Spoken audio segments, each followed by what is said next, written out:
Good evening, ladies and gentlemen. Welcome to the Gary Common Council's Planning and Development Committee meeting. Today we have three agenda items. Before us today, we have Councilwoman Marion Ivy of the 4th District, Councilman Dwight Williams of the 6th District, at-large District Councilman Kenneth Wessington, and myself, Darren Washington.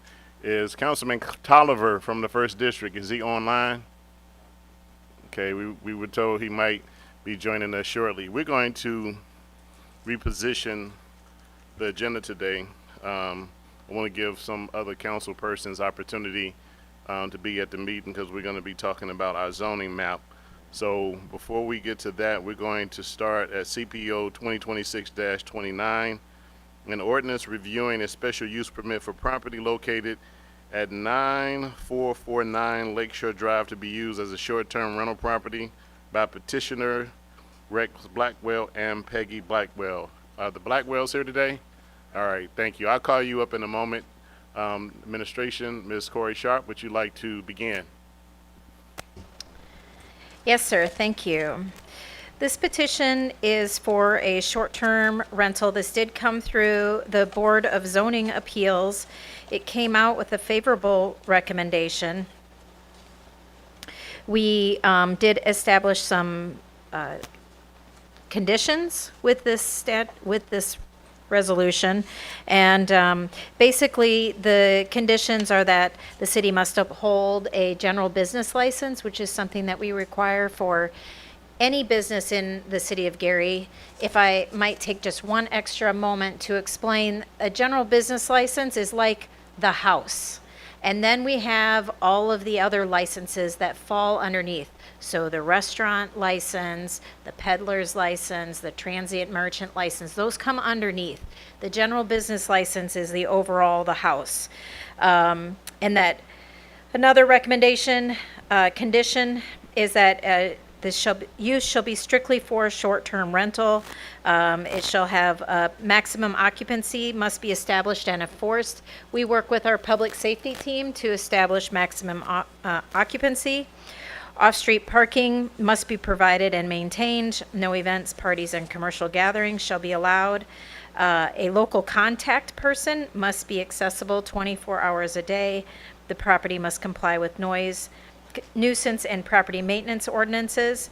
The structure shall retain a residential appearance with no commercial signage, and that any expansion, modification, or change in the use will require additional BZA approval. Meaning if they want to do a building expansion, then they have to come back and get approval for that. The city reserves the right to inspect the property for compliance, which is standard for all businesses. And then repeat violations may lead to the revocation of the special use permit. I want to make one other note that on the agenda, it notes CPO 2026, an ordinance reviewing the special use for the petitioners Rex Blackwell and Peggy Blackwell. And then on the agenda, it says petitioner Mark Adams and Nicole Swan. That is incorrect. Your ordinance is correct, but the agenda should read Rex and Peggy Blackwell.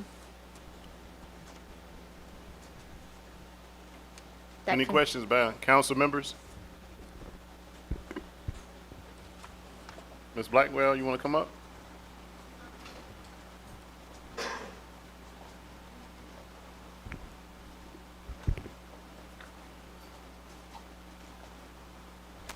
Good evening. Good evening. So my question is, why did you decide to turn your property into a short-term rental? And where are you currently living now?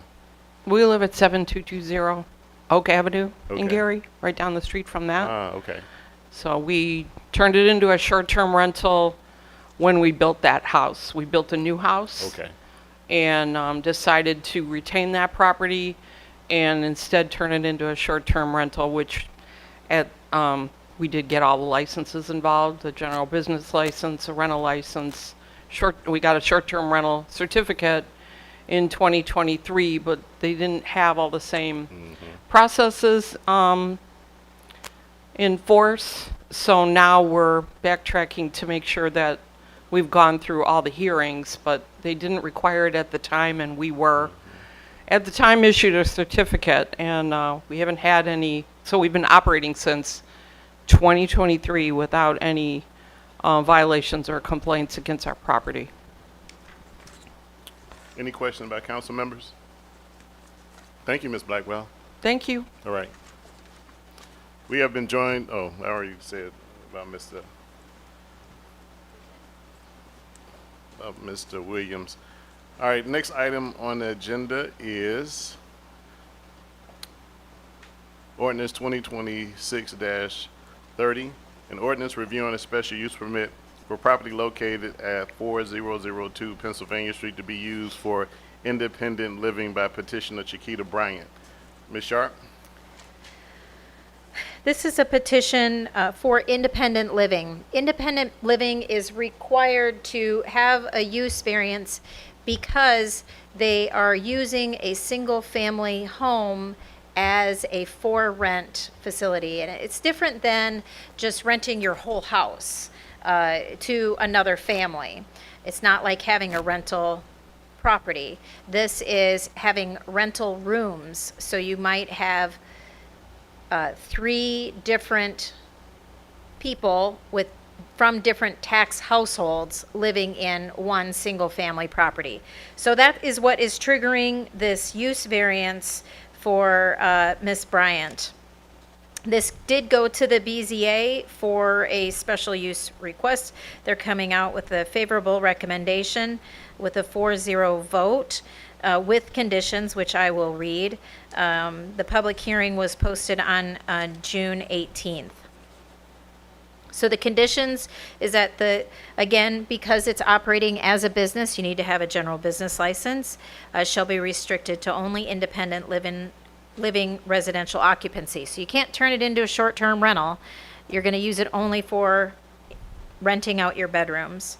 Assisted living, medical care, and institutional services are not allowed. Administrative or supervisional medication is prohibited.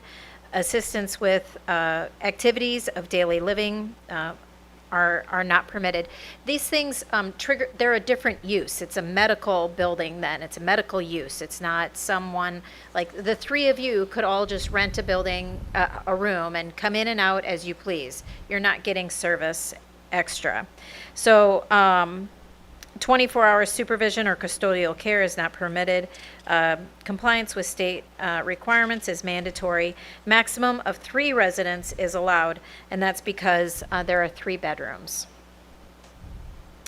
Property must fulfill all building and safety standards. A certificate of occupancy is required before commencing operations.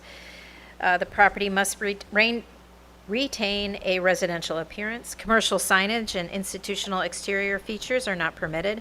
Off-street parking must be provided and kept in good condition. Any expansion or increase in occupancy, any changes of any of these conditions takes them back to the BZA.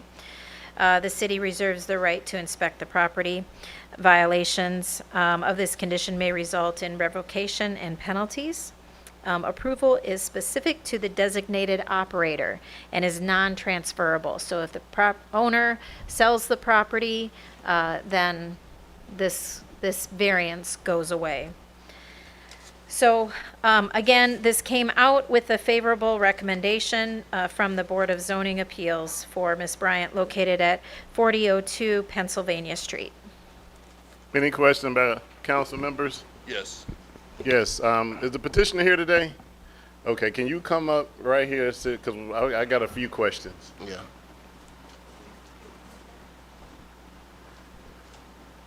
So, yeah, so right here is fine. Not yet. Who do you have your question for, Councilman? Is it for Ms. Sharp? No. Yeah, come on up, introduce yourself. And before you introduce yourself, before you take questions, give us a background on why you decided to open this independent living situation. Sure. How you doing, everybody? My name is Chiquita Bryant. I am the owner of Senior Tiny Village. Senior Tiny Village came about some time ago when, hate to go religious, but when God gave me a vision to make sure that our seniors to make sure our seniors don't get forgotten about. We do have senior buildings, and I know a lot of our seniors have homes. And so they're not able at this time in their later years to be able to maintain those homes. We're talking cutting grass, keep up maintenance, et cetera, et cetera. And so what we decided to do is to give them that same residential feel and to also incorporate like a community feel to make them feel like they're still loved, cared for. We haven't forgotten. We want to hear their stories, hear about their life, and yeah, and to continue to extend that around, not just in Gary, but as well in the Midwest as well. Councilman Williams? Okay. So, Excuse me. thank you. Is this independent or is this assisted living? Councilman Williams, talk in the microphone and reading your, so we can all hear Is your this question. independent living or is this assisted living? Independent living, Independent living? completely separate from assisted living, yes. Okay, because why are we discussing it as assisted living? Why we what? We're discussing this project as assisted living, aren't we? Independent living. Independent living? Uh-huh. Yes, sir. So with independent living, The seniors will be able to take care of themselves ideally. Right. So they won't have any assistance, which is what Corey was mentioning earlier. okay. All right, so my question, I got a couple questions, because me and the chief of staff worked in agency, and when you say to me independent living, I began to think about seniors, about certification where people are not able to really take care of their own, take care of their bills, certain things. So independent living is they have a location where they are there and have a place to stay, but some of those day-to-day things they don't have to worry about. Correct. What is the difference in what you're doing as compared to an apartment complex? Again, not trying to compare to that, and they still have the option to do that, but a lot of seniors, what I've been experiencing is seniors don't want to be on top of each other. They don't want to be in that apartment building or 200 capacity field. What they kind of want is to be in that simplistic residential, still home-based type feel, and we're trying to give them that. I need you to go a little deeper for me. What is the process? And again, I need to know the difference between an apartment complex where someone goes into and they have an apartment building and they have like 7 different apartments with, Oh, I see what you're as saying. compared to basically just having one house and then it's a 3-bedroom house and you're just renting one room out. Tell me because what it sounds to me like is this is a single dwelling home with 3 or 4 rooms, and rooms are being rented out as compared to independent living. When you say independent living to me, from where I come from in that background, is independent, but there's a caveat where you, as the landlord, are going to be providing some kind of Services, service. So yes. what is that service you're going to be So providing? right now, the house is fully furnished, so they don't have to come in with anything other than their clothes. Okay. We will provide, so if they want, they can have the option to cook. We will have some options where we may provide some meals, but it's not like, you know what I mean, something we're doing on a 24-hour basis. Okay. And so they don't really have to come in with anything other than just themselves. Okay. So then my next question would sure. be, you doing this for free? How are you going to get paid for staff and all this? How do you? So each room is you know, each room will be rented out. I'm sorry, each room will be rented out individually to that individual person. Like she said, this is a 3-bedroom. This is just one of the many that we plan to have. And so each room will generate income for the facility, and from that we'll be able to allocate where necessary to make sure the house continues to run, maintain, and all the needs that our seniors will have. You know, it sounds to me more like a AFC home. You know what AFC home is? Yes, I've heard of it. Yeah. It's Without the assistance, because there's actually assisting people that can't bathe and take care of themselves. well, it depends because most AFC homes they need functioning individuals that don't need to be on walkers, or they can Sure. go around, but people cook for them. They have food that's there. They Yep. get allotment for going. Are you going to take these seniors to doctor's appointments and things like that? We if do they need have help? transportation, yes. Yeah, and you seem to me that seems like a adult We foster do care have situation. transportation, but this is not, if you will, this is not something that is required for independent living. Okay, Yeah. but it's an option if they want to do it. We will be happy to. Again, this is all about loving on our seniors for us, for the most part. Okay. So, when when they come in and so if they want these services, their rent that they pay you, is it gonna be a different amount if they want different types of services? True. Or so they have to let you know when they move in what Yes, type sir. of services that you will provide. Yes, sir. So how are you getting paid? Just through the rent, or are you dealing with Just the rent. Medicare, Just- Medicaid? We're simply just renting a room. Yep. But if they want those other, It will be included in their rent. okay, so it'll be different based on the needs. Yes, sir. Okay. Any other questions? I have one more. Kenneth Wessington and then Ms. Ivy. Councilman Ivey, you can go first. Thank you, Mr. Chair and Councilman Winston. Okay, I do sort of agree with some of what you're saying. I do know a senior right now that's in a facility, and she would love to be in a place, like you said, that's more intimate, Yeah. more like when they used to have their own home or apartment. Correct. So that is very true. Yeah. I do know seniors that have lived in the senior high rises and they hate it. It's Can't almost stand like an it, yeah. adult dorm. So I can relate to some of the points that you said. I do have some questions though. Is there an age requirement for your applicants? Currently, no.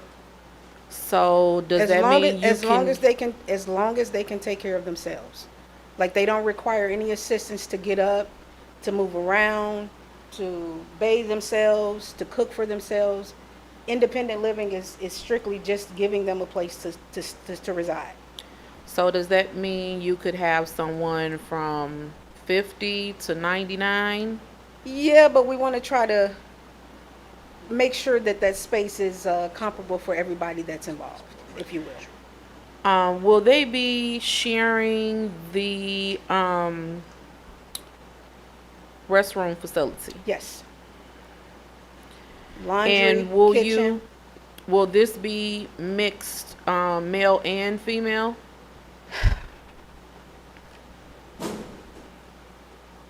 I would have to say yes at this time. And are you putting any restrictions on the disabled? Not currently, but we are not able to handle it, anybody that is disabled currently because we don't have the space for it in this particular facility.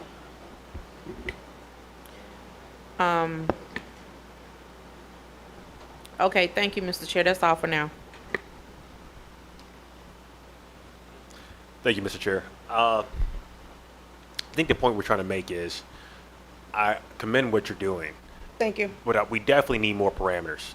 Your heart is definitely in the right place. Okay. But one thing that we discuss often, especially when it comes to shelters or even as living facilities, is the distinction and separation between the sexes, right? Say again, I didn't hear you, I'm sorry. The distinction and separation of the sexes. Okay. Man and woman, as you are developing this layout, and then also talking about the ADA accessibility when dealing with seniors. You know, my first thought with dealing with seniors is that you are ADA compliant.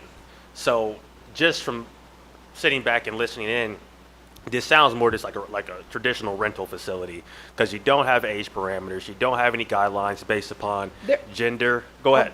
We do have some, but you were asking me, are we just gonna say, if you're between 55 and 57, those are the only people we're gonna take? We didn't want to be that, closed off, is what I'm I saying. think you should. I think you should be that closed off. Because if you're going to be catered to a certain demographic, then cater to that demographic. Fair. Because the way this is written and the way it was described, it seems like this would be a facility catered for individuals who are 68, 69 and above that don't necessarily need assistance, but perhaps they need some companionship in regards to, doing day-to-day things in a community Right. setting, which I think is commendable. Now, when you don't have those parameters in place, what it says from people who are voting on this ordinance is you'll take someone that's 45. No. Well, see, I don't know that. No, we do have guidelines, we have processes and procedures written up, but you're asking me off the top of my head, like, where does that stand? And I'm just saying, we're not that closed-minded that we're gonna say, because somebody is 72, they cannot come into this facility when everybody that's here have aged up to that 72-year mark. That's the only reason I'm saying So that. with that then, what happens then when a 68-year-old breaks a hip? Are you going to kick them out? We would have to call we would have to get services to help that person out. Okay. We wouldn't just put someone on the street, that's for sure. Thank Yeah, you. and I have to echo about ADA requirements. You said seniors, but when Councilwoman Ivy spoke, you kind of said everybody. My No, question no. to the administration is, are we zoned for this? Because this does not, to me, and I'm gonna tell you why. I'm gonna be honest with you. I have a major concern, even working in adult protective services, child protective services. If there is a situation far as an AFC home, and I could see if people had, you were in a building with locked doors, when you have you have different, you have opposite genders staying in the same house. Possibly, yes. Yeah, and that's possibly a recipe for disaster. You know, with different sex, and typically, and I'm just saying because you call it independent living, and typically with an independent living facility, it's not a facility, it's a home, but you typically have same gender, so you won't run into certain type of issues. And so I just have a lot of concerns. So far as the zoning, I don't know if we're going to be working on this type, but it's not typically, and I agree with Councilman Williams, assisted living versus independent living it borders very, very close on assisted living, AFC homes, things like that. A person can be independent, but are you working with agencies like Geminis and other We will. agencies? And yeah, and if you're working with those agencies, it's more of To be an assisted living and things like that. Just to be an extension of, we don't want to be those facilities. Okay. Okay. Councilman Williams? Have you about just saying, instead of assisted living, just residential living? Well, in all honesty, you guys created the title of special use. And what we're trying to do, they told me it fell up under independent living. Philip, I'm in. Yes, sir. Okay. Even though you're not passing meds, there's no medical services, no psychiatric medical services, no none social of that. service component, no None of that. wraparound service, period. It falls around assisted living. That's That what I- sounds that's to what me, I that was sounds told. like residential living. That's what I was informed. Okay. So, Ms. Sharp, could you come back up?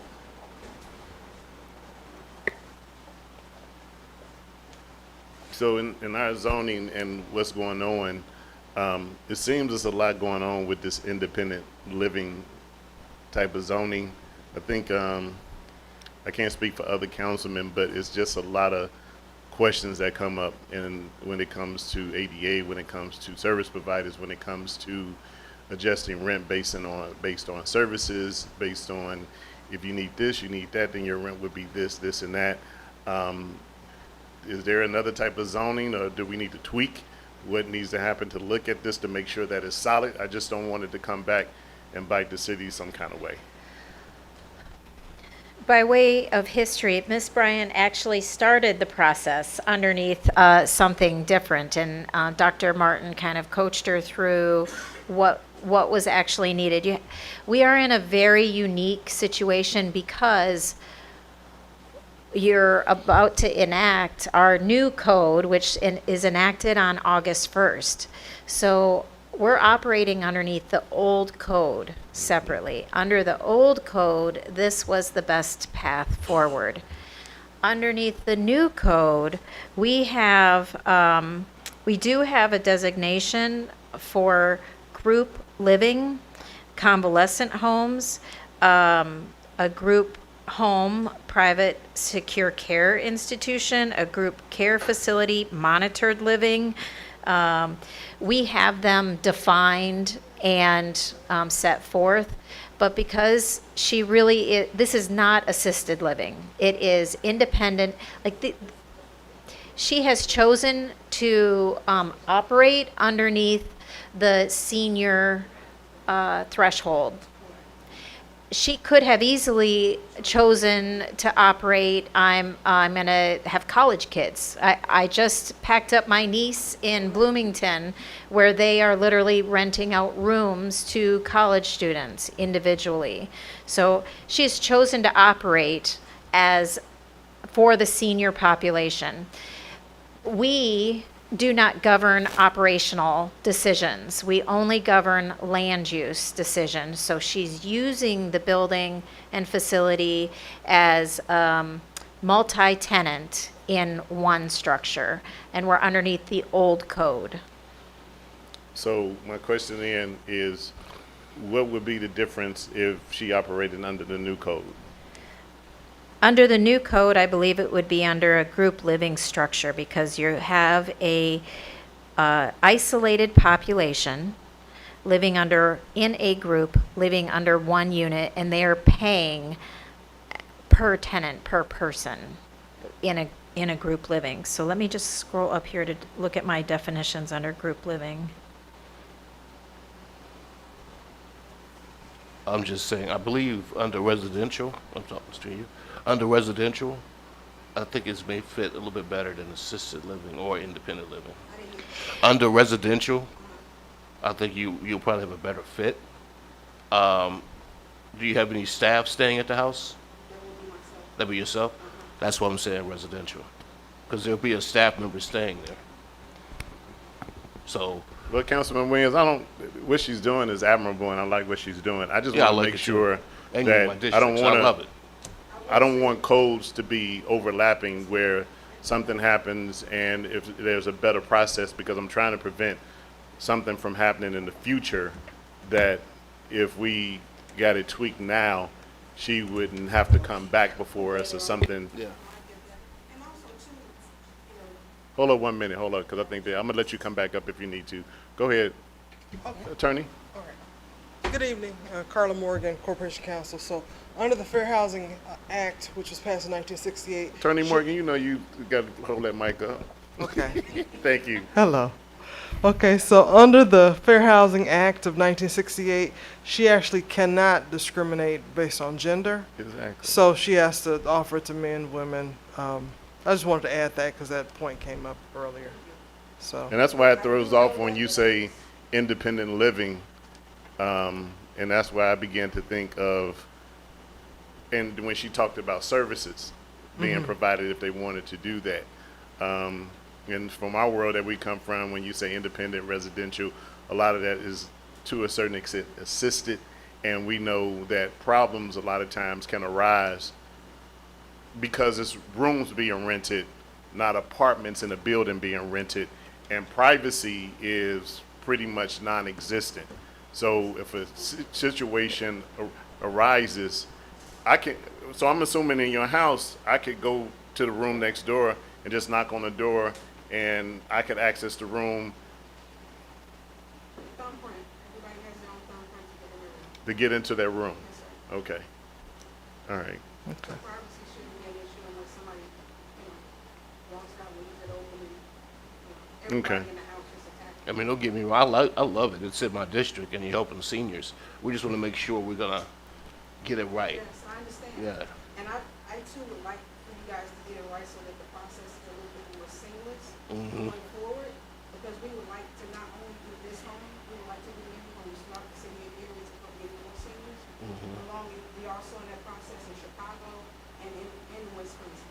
And that's why when I asked Ms. Sharp, I wanted to have her come back. And I asked Ms. Sharp, what is the difference between the old and the new? And what I want to see happen is this to come under the new.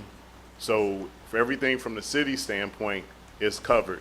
And if you decide to come back and do more, it's going to be okay, because we hear a lot, because the administration is updating our zoning codes and a lot of things, and we're trying to keep as many people out of the old way of doing things and back into the new way.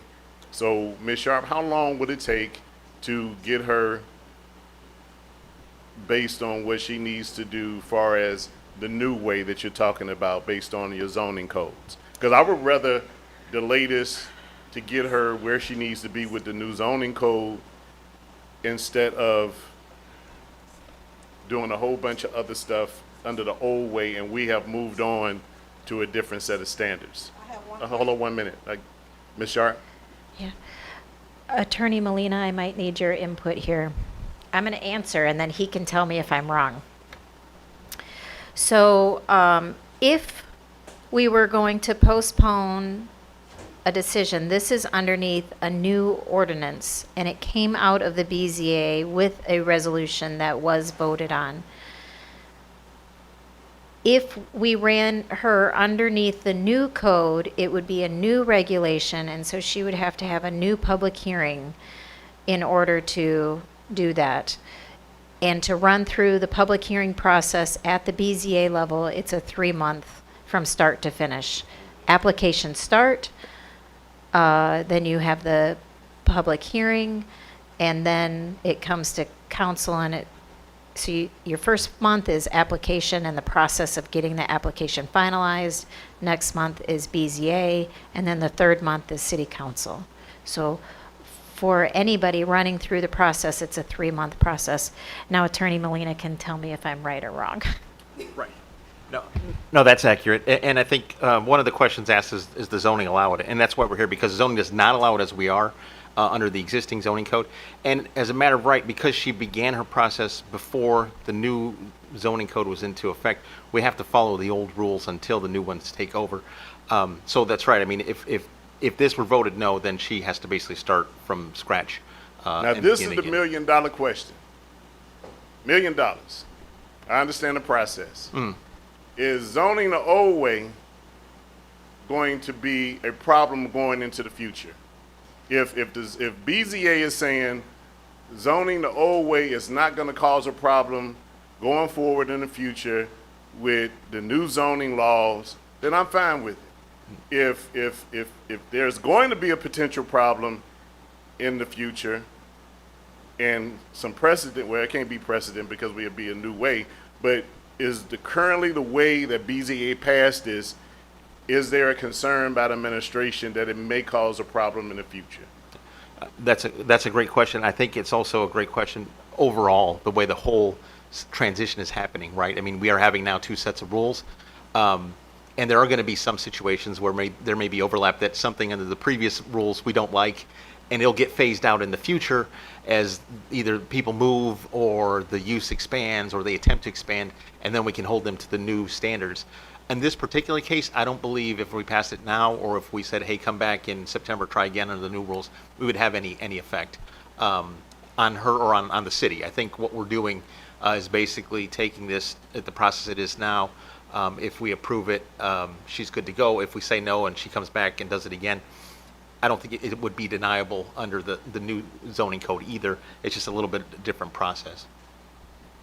I'd add too that if she were underneath the new code, she would not go before the BZA with a use variance, because the new code contemplates this type of living, and she would have a rezone and would have gone before the plan commission. Okay. Okay. Much shorter process? No. Much more expensive process.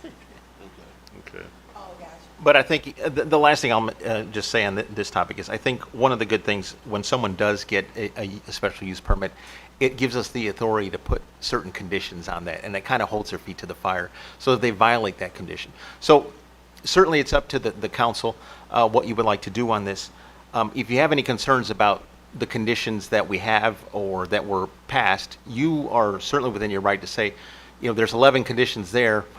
We actually would like to switch some of those out or make a different condition, had 12 or 13, and it could be approved that way. So if there's some condition that you believe maybe is not being addressed, this is an opportunity for the council to make sure they insert, any conditions they believe would help the situation. Mr. Chair, Yes, ma'am. Go ahead. I was just thinking about the conditions as I read them. With seniors living in this home, independent living, assisted living, how about the emergency management? When dealing with seniors, they could have a medical emergency in the middle of the night or any time of day. Are there any conditions or regulations or anything anywhere that says that the petitioner would have to have like CPR training, a defibrillator? Sure. There are not, but I think in that sense, it's no different than if I rent just an apartment to an 80-year-old. I don't have an obligation because they're 80 to say, I'm going to have special things ready for you automatically. Right. Essentially, we're doing different, and the underlying goal of this, I think, is to provide low-cost housing for seniors who can sort of have a sense of community. And that's why there's so many restrictions about there not being assisted living, because once you get into that level and people need medical care and they need things like that, then it doesn't fit in a single-family home, because you need staff on hand. You need people to do those things, and all the regulations kick in. So this is kind of a in-between, where you're still getting someone who's independent, they can move around, they don't need that help, and so you don't trigger all the other restrictions or requirements under federal law. Okay, thank you. And one last thing, Mr. Chair. Yes, ma'am, go ahead. Within the packet provided to us, does it say anything about if you were to have to remove a tenant for inability to pay or not following the rules? Maybe that wouldn't need to be in here. Right, I on just that one, wonder Councilwoman. about that. Oh, I'm sorry. On that one, Councilwoman, again, it would be very similar to just a regular lease. I mean, if someone doesn't pay, unfortunately, in a regular lease, you have the right as a landlord to go through the eviction proceedings. The tenants are protected by the landlord-tenant laws that we have, the same way these tenants would be. You could not just throw them out Okay. for lack of payment. You'd have to follow the proper procedures and do that if that were a situation. Thank you. Thank you, Mr. Chair. How many bathrooms are in the facility? One. And one common area, I just got some concerns with this. It is, you're talking about, and I'm not talking about discrimination, but I know when you talk about independent living and talking about bathrooms and things like that, you cross, it's a very thin line of AFC, assisted living, things like that. And I'm just going by your testimony about if they choose to have you cook food, staff, things like that. I just think I have a concern, especially with everyone using the same bathroom of a different gender. It's just, I just got some concerns. And that's just me. Any more questions by council? All right, thank you. CPR, I do have that. Now come to the microphone if you're gonna speak. I just wanted to add that I am CPR certified, just so you know. All right, thank you. Next agenda on the item is the last agenda this evening.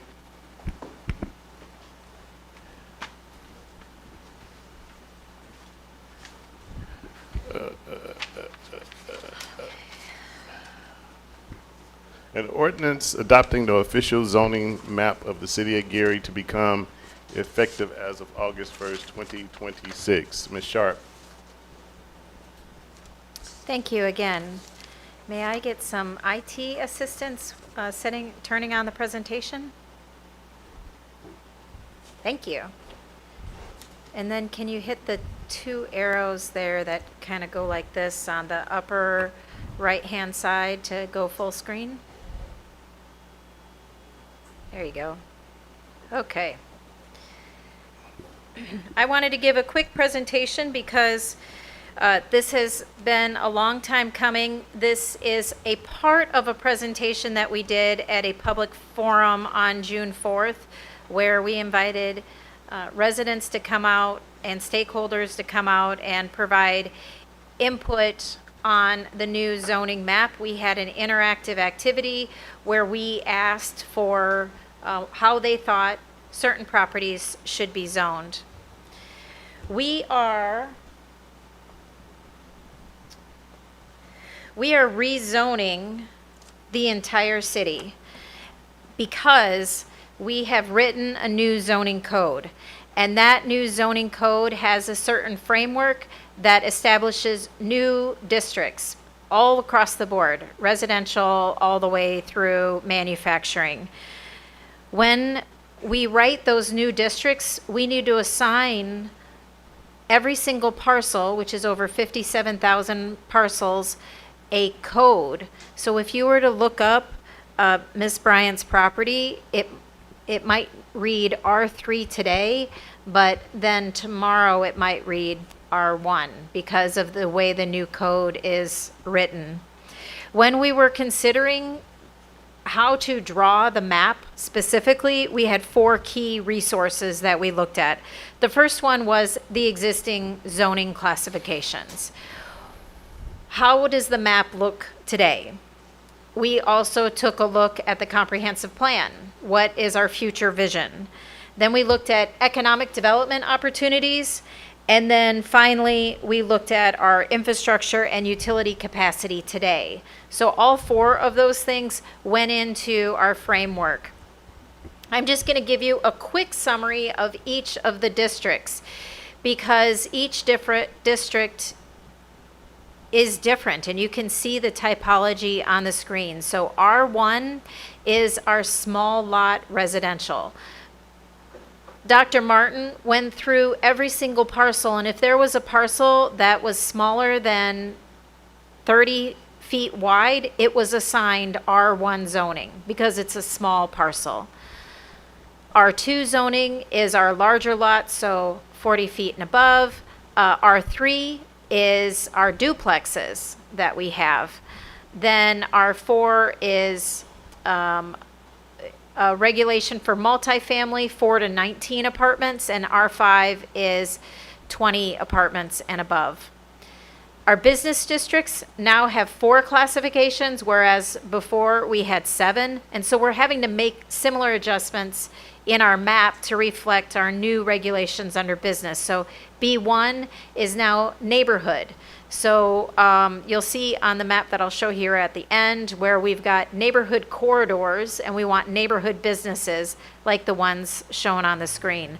Then we've got community businesses like Menards. Menards would be classified B2.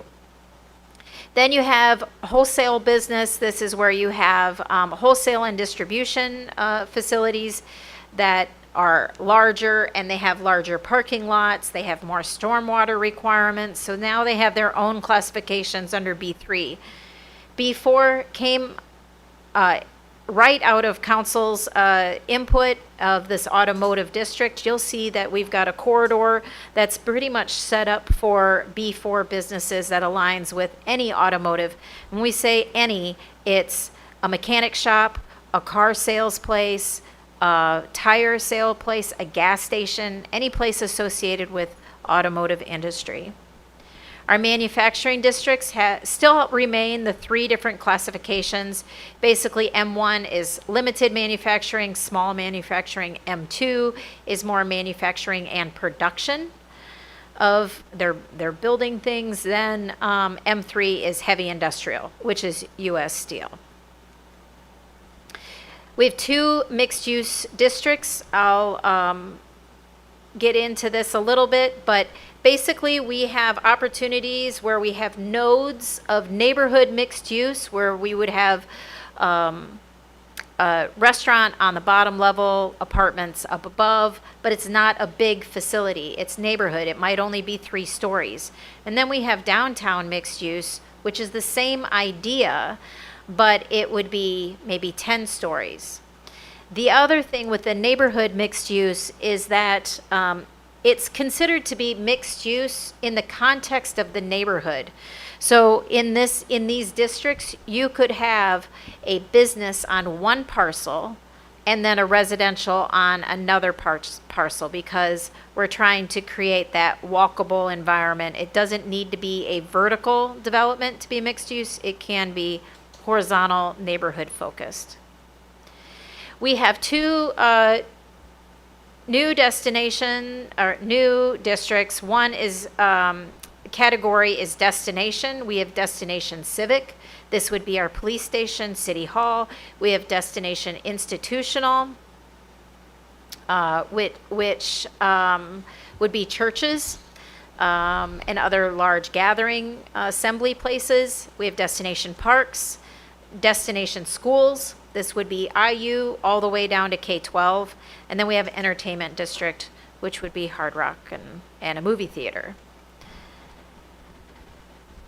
When we were presenting this, we explained to the individuals, and we've given this presentation a couple different times to a couple different groups. We always talk about what does that mean for your individual property? You know, is your property changing use, right? No, it is not. The classification is changing, the zone is changing, but because it is an existing use and we are adopting a new code, then if something differs between the new map and the existing use, that property owner now has a legally non-conforming property. Just by way of example, so if Ms. Bryant's property is currently zoned R3, and then it's on a small lot, so we changed it to R1, R3 under the new code is duplex. But she's operating under an R1 policy, so she can continue to operate, just knowing that the R3 is there for a future sale, a future change. So can you still use your property? Yes, of course, because it's legally non-conforming. The next question is, what if my use already exists? Then you're great. There's no change again. And then how do I find my zoning district? We shared with you prior to this meeting an interactive map where you can look up each different address in your packet and online. We have PDF versions of this map online.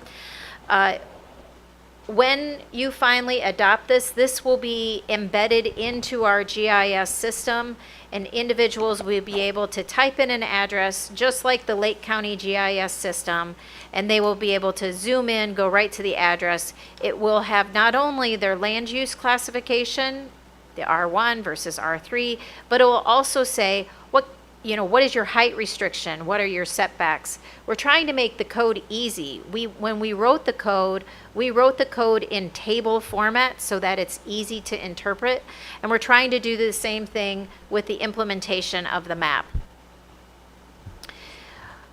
You are our last stop on this train. When the last question is what happens next, and then we would explain this process that we started several months ago. In fact, we started in June with an official public hearing, but we started presenting 2 months before that. So we have had public input March, April, May, April, since April, and getting community input. And we have been changing this map all along the way. We went through the Plan Commission. It stated that public hearing remained open all the way until our last meeting. It did come out of Plan Commission with a favorable recommendation, and now it's here before you. Our request is that it would take effect on August 1st, which is the same day as the new zoning code. It goes into effect. So now I do have the map on the screen. This on the screen. I don't know if you can zoom out a little bit, maybe not go full screen on this one. All right, there you go. We have a couple corridors that are defining. We have obviously the industrial uses of U.S. Steel along the lakefront, and then down Klein, and then along 8094 and I-65. Inside, we have residential, churches, schools. We have a couple other key corridors like Ridge, that has a lot of the B4, the automotive, because that's already how it's being used, is B4. The gas stations along Broadway, some of the down in the 50th block, 53rd, there's some existing businesses that are already being used as B4, and so we are assigning those B4 districts. The blue areas that you see on the map, those are our destination districts. So the dark blue that you see in the upper left corner, that's the airport. So that's destination institution. The lighter blue that you see on the other side, the upper left, that's destination park. That's all national park. So again, we're trying to stay in for it to be easy to understand. So if someone saw blue, they would know that it's destination. If they see purple, it's an industrial classification. Red is business, and yellow is residential. Along Broadway, we have a downtown mixed-use area that is basically aligns with the TDD district, so encouraging mixed use in that area and giving maximum flexibility to those parcels. And then you'll see some neighborhood nodes along, like for instance, 11th, where we have neighborhood mixed use. This is my last slide. I am happy to zoom in and go to specific corridors that you would like to see, answer any questions that you have. For clarity, we are not showing the overlay districts. In the zoning book that you adopted, we have the geographic limitations written out in the book. When we publish the map, you will see a floodplain overlay district, which aligns with the FEMA classifications, and you will be able to toggle that on and off to see what is a floodplain district. And then you will also be able to toggle on and off the airport overlay district, which has geographical boundaries based on the elevation of each property. And that concludes my presentation, Mr. Chairman. Thank you, Ms. Sharp. Questions by council members? Hearing none, thank you. You're welcome. We have one comment today. They will be allowed, is it 2 minutes? Can you keep our clock for us? Ms. Carey, you have signed up to make some comments concerning this ordinance.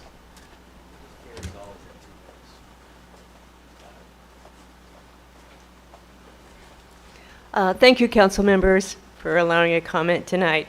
I just want to thank the city staff, the Common Council, and members of the public who participated in making this zoning map and plan possible. It was a lot of work, and this new map and zoning code really represents some improvements from the former map and code. So I really want to thank all of you for making that happen.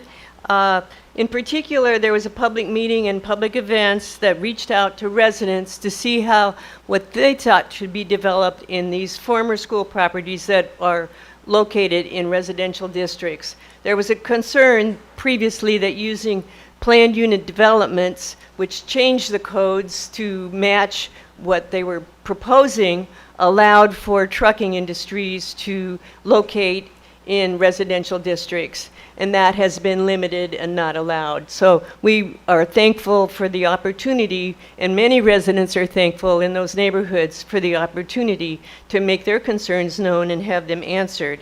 So I just want to say that as we move ahead, there's an opportunity for amendments and overlays if people have concerns or want to see changes made, and I'm sure that our planning staff and council would be open to considering those as well. Thank you. Thank you, Ms. Carey. Meeting adjourned. Ms. Bryant? Where did Ms. Bryant go?